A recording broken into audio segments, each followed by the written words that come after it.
Oh, eccoci qua ragazzi a un altro unboxing e recensione di un prodotto. In questo caso si tratta del nostro Fighting Stick Mini della Ori. Si tratta di un joystick arcade in versione in formato ridotto, compatibile con Switch.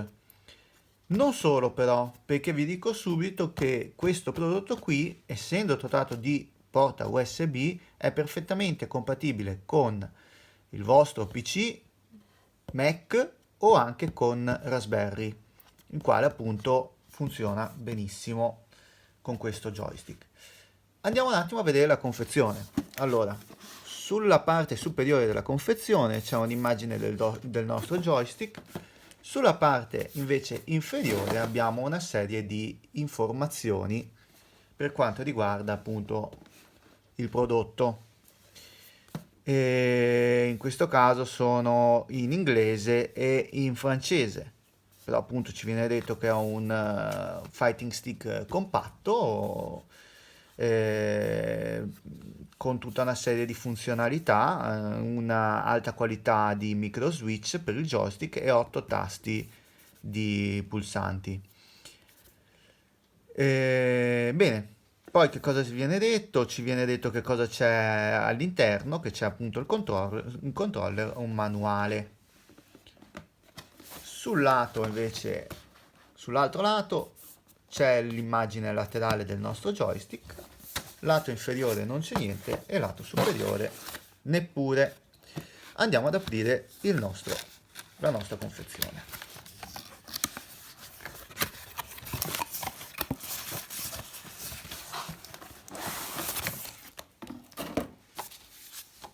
Allora, come vedete abbiamo il nostro manuale di istruzioni in diverse lingue, tra cui dovrebbe esserci in questo caso anche l'italiano, dove ci spiegano tutta una serie di funzionalità di questo joystick.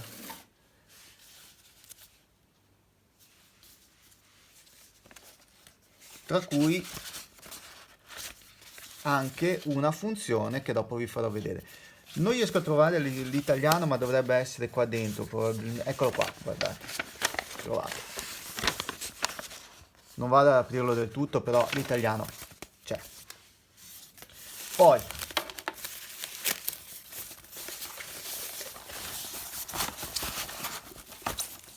ecco qua il nostro joystick con una protezione per lo stick.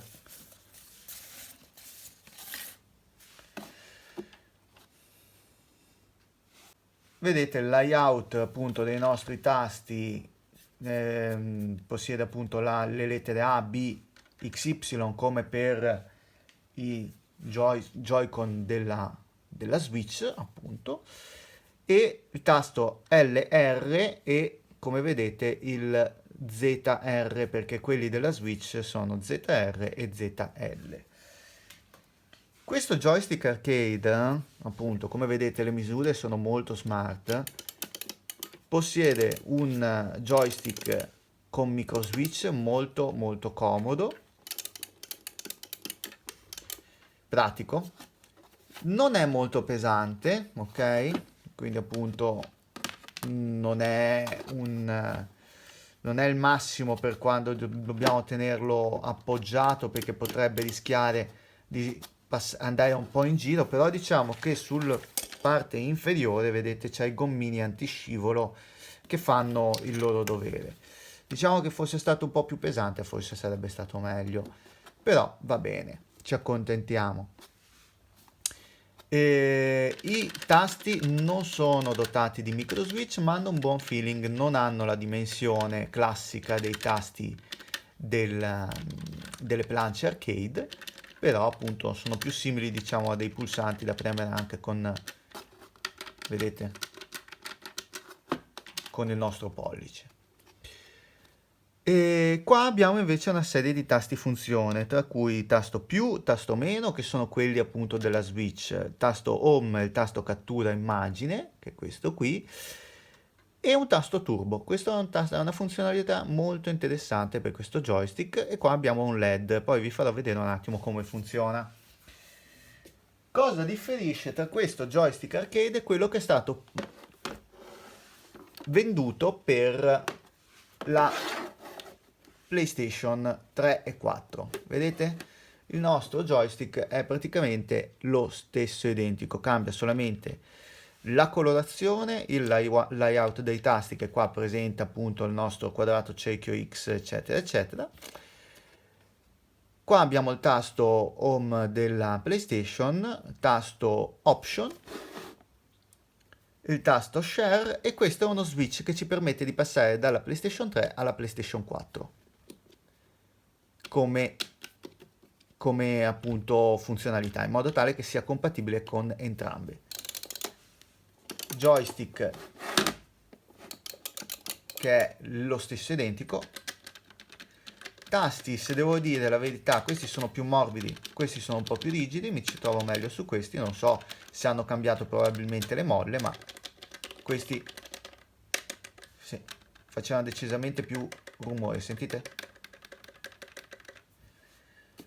E una cosa che manca su questo è il tasto turbo. E appunto quindi questa è una cosa che purtroppo manca della versione PlayStation, ed ecco perché questa versione secondo me in rapporto qualità-prezzo è decisamente migliore. Andiamo a vedere un attimo la funzionalità, come funziona questo joystick se ci mettiamo la nostra Switch di lato, sperando di riuscire a farla stare dentro, ok, nell'immagine.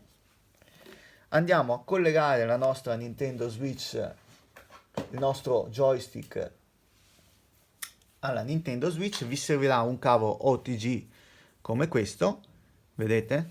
In modo tale che lo possiamo collegare qua sotto.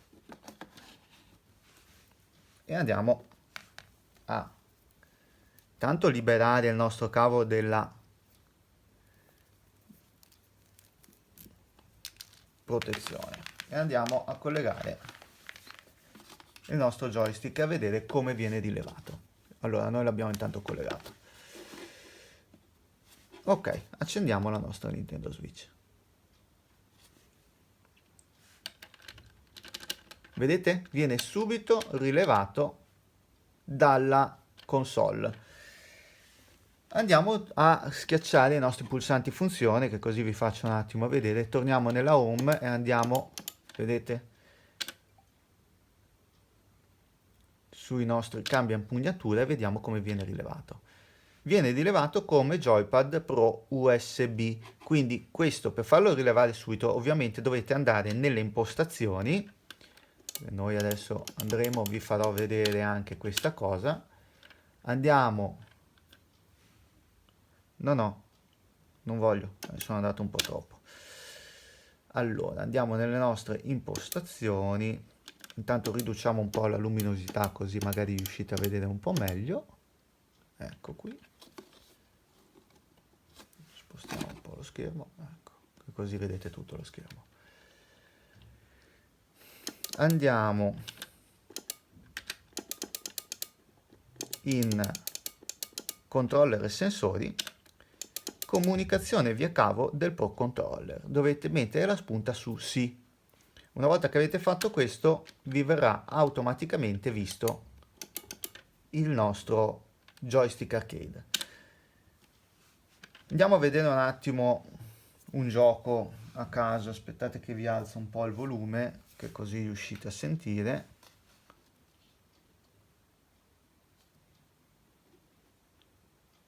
Ok.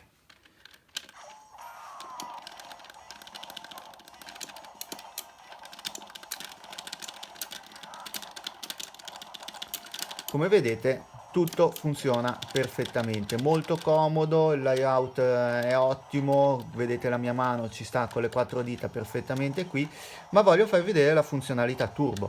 Allora, noi con questo pulsante andiamo a effettuare un colpo, una mossa qui un pugno in questo gioco, questo è Final Fight. Andiamo a tenere schiacciato il nostro tasto turbo e selezionare un pulsante. Schiacciamo il nostro pulsante, vedete? Automaticamente qua si è illuminato il tasto e automaticamente il nostro pulsante viene ripetuto in continuazione. Ma se noi lo schiacciamo ulteriormente, facciamo così, noi abbiamo un pulsante che viene premuto continuamente, quindi praticamente senza la necessità di dover tenere schiacciato. Se ci sono dei giochi che richiedono appunto di dover premere ripetutamente un tasto e non ne avete voglia, ecco, questa è la funzionalità turbo, molto comoda. Io di solito lo uso così e appunto vado poi, vedete, fa tutto lui, basta tenere un pulsante schiacciato. Certo, si perde un po' il senso della competizione, però è un po' un trucco, no? Come al solito. Però, ecco. E niente, come avete visto, appunto, questo è il joystick della Ori. Piccolo, versatile, la colorazione molto bella a mio parere. Il click dei micro switch a me piace molto, molto preciso, e diciamo che viene proposto a un prezzo decisamente competitivo, molto conveniente. Quindi se lo trovate appunto intorno ai 30 euro, non pensateci più di tanto, è veramente un buon acquisto che potete sfruttare un po' con tutto. Con questo è tutto, questa era la nostra recensione del Fighting Stick Mini della Ori e noi ci vediamo alla prossima recensione. Mi raccomando, se vi è piaciuto il video mettete mi piace e iscrivetevi al canale. Ciao a tutti!